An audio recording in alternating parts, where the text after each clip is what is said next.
aba garizige kana kotige ikun ika dawla ni manja soro aya kelime qur'ane kono mo di mashina wa tuhibuna al mala hubban jamman abi suratul fajr kono aya muga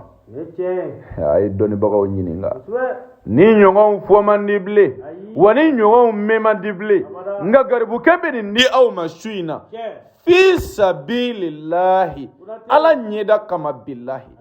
nte to nyini fe nde jini fe sabu garbu ke ya nyini ma nyedo no de maldi awma ala kama ayata aka laje aka kunate korobo atieni galo aka la sigini make ni ayayi a sebe shien keme saba ni tani saba e ma fi mako be garizige de lawa e ma fo mako be dawla ni sadiri dawla ni manja de lawa ni ayayi sebe ka mangoro la do nyini nango mangoro la do al ni kunati ma fen vi o kable doni baga bebe naka ko mangoro la do kabin na vulo la se adama dema wani na vulo sababu mindo adodito fle awma na ya taka barake wallahi au garzige bidele wa tuhibuna al mala hubban jamman suratul fajr qur'ane kono a aya muga garbuke ma sebede waniya ta ala kuma ka jeledo wallahi niya barake ba jore fen bebi mugo bla fo qur'ane aya ala ayni aya nun lame ayni aya nun korobo ala seye mini tora mimmi awka o belajini be wuli garbuke ndaw nege neti aw java waneti foi fo aw yendi mindo otumani ngurane aya aba niya sebe chien keme saba ni tani saba e ka manguru la do nyini ko daklela no jala iko susu ningo mugubo iko mugu ni nashi nyakami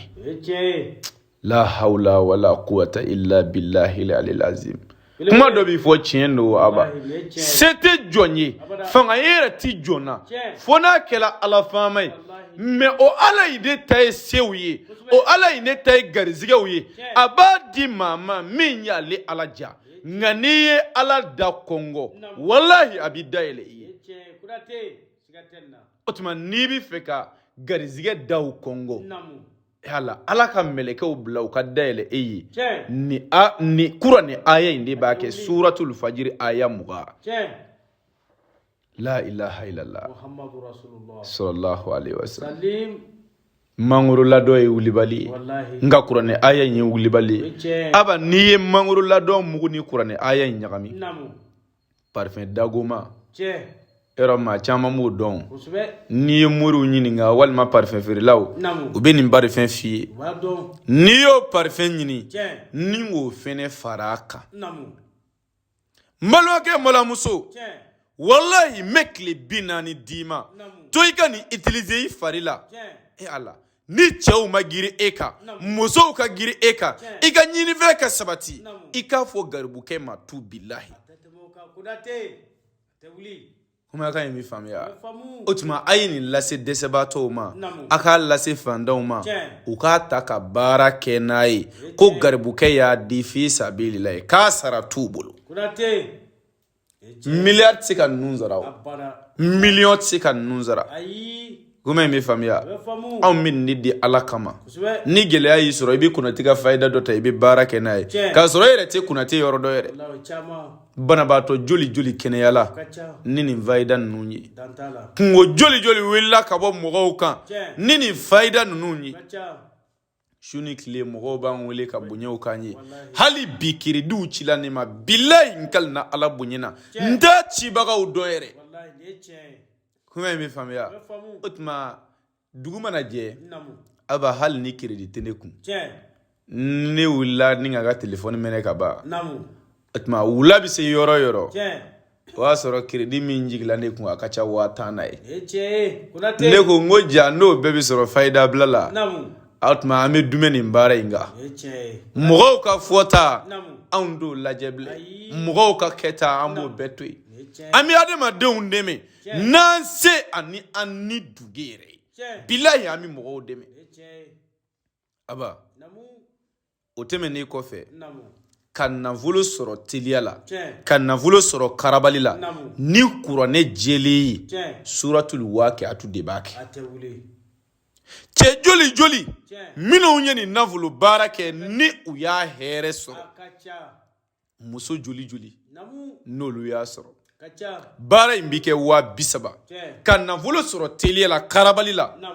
k'a sɔrɔ i ma don ala tanamako la i ma don bolitigiw fɛ yen i ma taa somajuguw fɛ yen ka nafolo sɔrɔ ni ala kumakan ye kuranɛ jɛlen suratul waqi'atu wallahi an b'a baara kɛ torafata ayinu don n'i y'a kɛ i bɛ nafolo mara baara in bɛ kɛ 37,000 mais i bɛ 15,000 sara fɔlɔ ani ka sɛsɔngɔ 1,800 garanti kama a b'an bɛ baara in k'i ye baara jaabi sɔrɔlen kɔfɛ i bɛ wari tɔ sara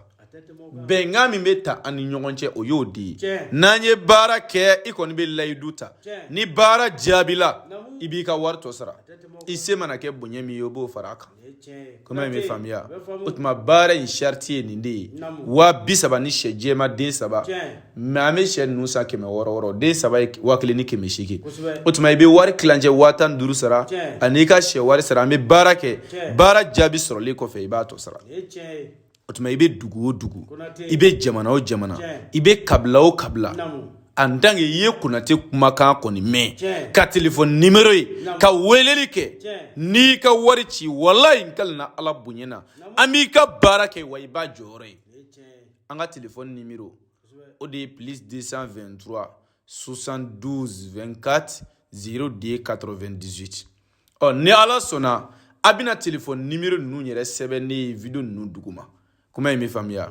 o tuma a faamu ko ɲuman ala k'o dan bɛɛ ma ala k'o kɛ ala ya bonya kama kira kanu ko sɔn sɔli ala rasul komi kuma caman Konate occupelen don ni ala ka jɛn n'i ye n wele n'i ka sababu bɛ garibukɛ in bolo inshallah an bɛ ɲɔgɔn sɔrɔ n'i y'a sɔrɔ yɛrɛ n bɛ baara la n bɛ numéro dɔ d'i ma n kɛrɛfɛ mɔgɔ dɔ ka numéro d'i ma i b'o wele o tuma i bɛ kuma o fɛ a bɛ tɛmɛ sira min fɛ o tigi b'a bɛɛ ɲɛf'i ye wa garibukɛ yɛrɛ b'i ka baara kɛ i b'a jaabi sɔrɔ hakɛto bɛ nin ka sɔli ala nabi